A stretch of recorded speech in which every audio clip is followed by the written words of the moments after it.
Hello, this is Jeremy Wagner of Daily FX Education, and I'm here to talk to you about Elliott wave and how I use that in my trading.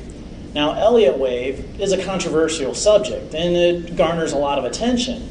And I think a lot of people get interested in Elliott wave because it has very hard and fast rules. If you've seen our other videos, we've taught you what those rules are, and so a lot of people get drawn to that because when we're learning something new, we want to know very rigidly what is it we're supposed to do. And of course, as you know, in real live trading, it's very subjective, and that's what makes it difficult. That's what gives people different opinions, and that's what creates the market. So the rules is what draws people into Elliott wave. But the challenge with Elliott wave is that when you're looking in the past and you're looking at a chart and you're like, oh yeah, there's 5 waves up, 3 waves down, an obvious trend. It's very easy to look in the past and see Elliott wave in action. But it's very difficult in real time. When you're looking at a chart and trying to anticipate the waves, it's very difficult to be able to generate trading opportunities based off of that. And that's what I want to show you in this video. And actually, I'm going to be sharing with you one of my most favorite trades that I have, and it uses Elliott wave. And so I've got listed in here, an uptrend, and then we're doing a retracement. And so the most favorite trade that I like to use is the 78.6% rather, retracement level. And I'll have that set on all my charts.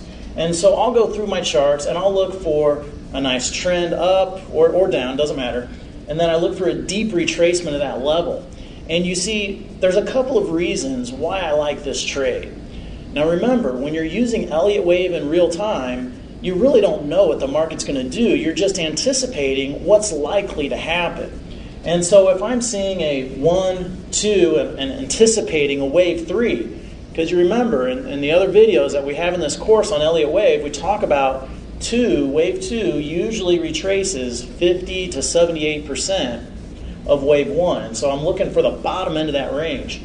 And so 78% is actually a very important fib level because a lot of traders, it's rather unknown, but a lot of traders will use that as the point of no return.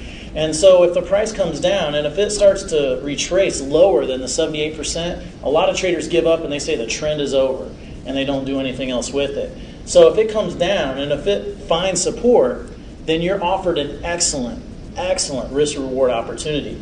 Let me illustrate this a little bit deeper for you. So let's say we've got, here's our up move, and so we retrace, and let's say you don't quite make it in at the 78% level. Let's say you get in at the 75% retracement level.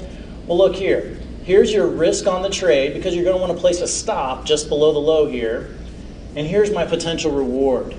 And so I've got a 1 to 3 risk to reward ratio just by simply entering near the 75 or the 78% retracement level and just take profits at the high of this previous trend. And so you get an excellent risk-reward ratio, and even if you want to be more conservative and just do a 1 to 2, well, you can easily fit that in as well. And what I like about this is maybe I'm anticipating a wave 3, which would even make this risk-reward ratio even better. Even though I'm anticipating it, that doesn't have to happen, and I could still win out on the trade. I could have prices. Of course, they could work their way up into a wave 3 and move much higher, or prices may come up. They could do a double top. I would win in that trade as well.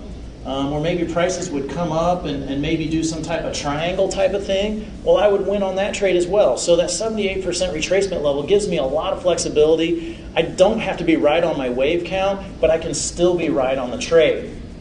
Now, this is an idealized move. This blue line here, this is an idealized move. We get a nice move up, a nice move down. If only it were that simple in the charts. Let me give you a couple of patterns that typically fill in on this form. So, staying with this uptrend, a lot of times what you'll see is that prices will make their way up, and then they'll do kind of this 3-legged move down. Remember, 3 waves against the trend. And so I call this the squished M. You see how it kind of looks like the letter M? And except for this part of the M kind of got squished down. And so I call that the squished M.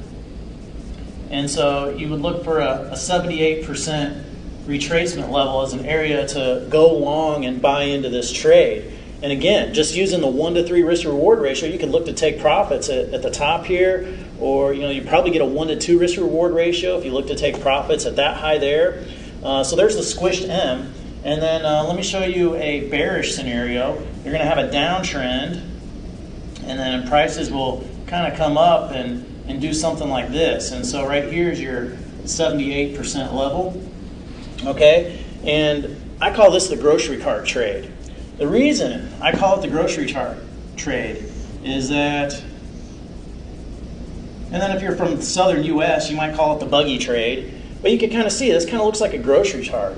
If you put your wheels on here, it's a grocery cart, popping a wheelie, or maybe a bicycle popping a wheelie. But that's what it's going to look like on a chart. Is it's going to look like a grocery cart popping a wheelie, and then I'll wait for this up move to make it to the 78% retracement of this leg right here, and then I'll look to go short.